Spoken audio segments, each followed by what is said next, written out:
US President Teddy Roosevelt described piranhas as the most ferocious fish in the world. After a trip to the Amazon, he said they were the embodiment of evil ferocity.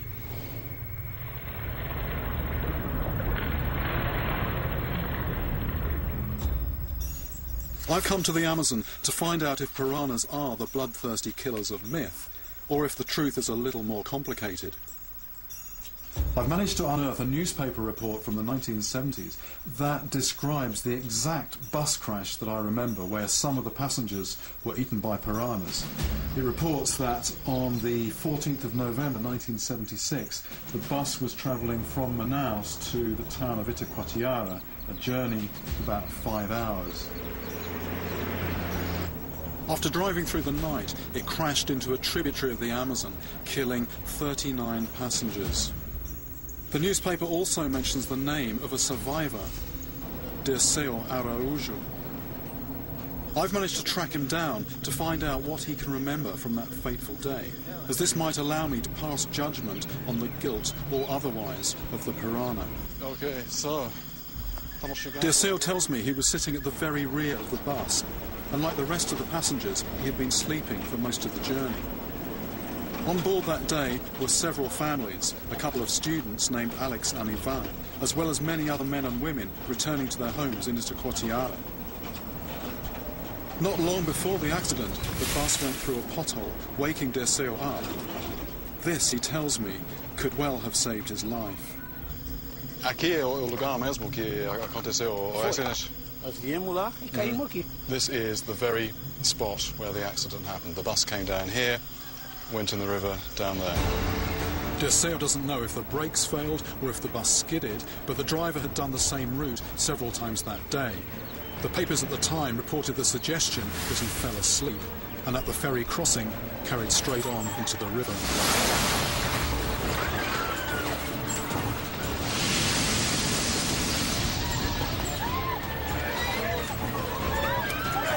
1 minute everything's normal, but, you know, literally the next moment it's in the water.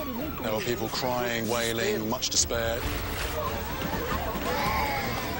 Aí foi que eu fui no corredor, tá todo mundo lá querendo sair naquela porta. There were people at the front trying to open the door by pulling it, and he's basically saying that, you know, that door only opens if you push. Then the water started to come in, at which point he went back to where he'd been seated.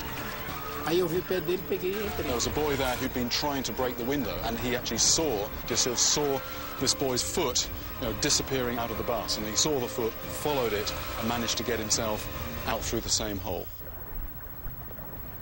Que eu passei a cintura e essa perna aqui, uma moça pegou nesse daqui.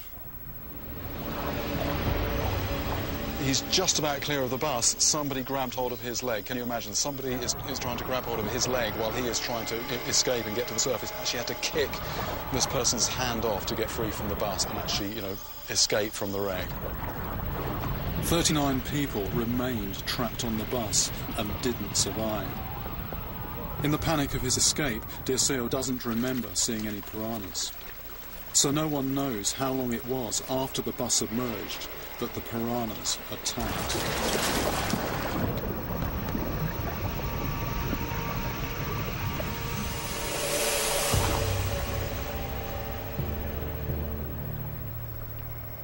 Even to this day, just going over the bridge, which, you know, they've got now over the river, he says every time he crosses, you know, just remembers that day.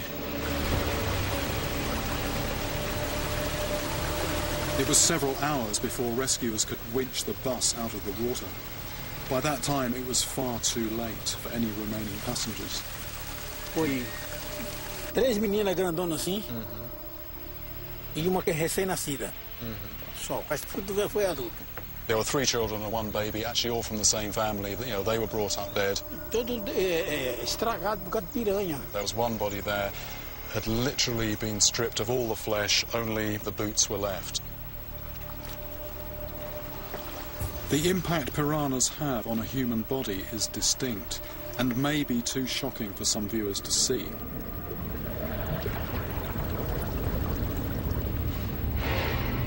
These horrific images from recent cases arriving at the Manaus City morgue show just what a piranha is capable of doing and the type of wounds it leaves. Exposed flesh and soft tissue are removed first, which is exactly what Dora de Barbosa witnessed when she arrived on the scene as the bodies were being extracted from the bus. She told me that some of the victims were brought out still hugging each other, and her story made me truly realise what it meant to lose someone in this crash. Dora was just 17 years old at the time of the tragedy, and what happened, she was living in Itacoatiara, and she just actually started her nurse training at the time, and so she actually went to the river at the site of the accident. Totalmente o rosto, não tinha nada no rosto, só mesmo nem as cartilagens mesmo tinha, então só os ossos.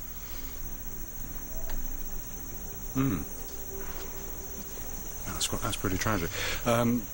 Dora says, you know, she did know some of the people on the bus, which just makes it sort of extra horrific, really. That was the husband of a teacher of hers, and she says that he was just, you know, his face was completely eaten away down to, you know, not down to the bone, but down to cartilage. Tinha também o Ivan. O Ivan era uma pessoa que eu gostava na época, né? Eu estava apaixonada por ele.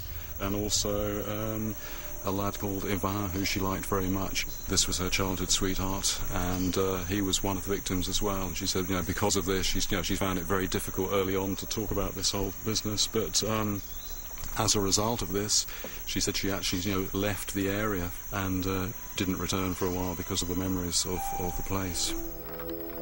Just like the testimonies from the bus crash, the morgue pictures leave us in no doubt as to the horrors piranhas can inflict on a human body. But as the bus crash happened 30 years ago, it's impossible to know if the victims died of the wounds inflicted by the piranhas, or if they were already dead.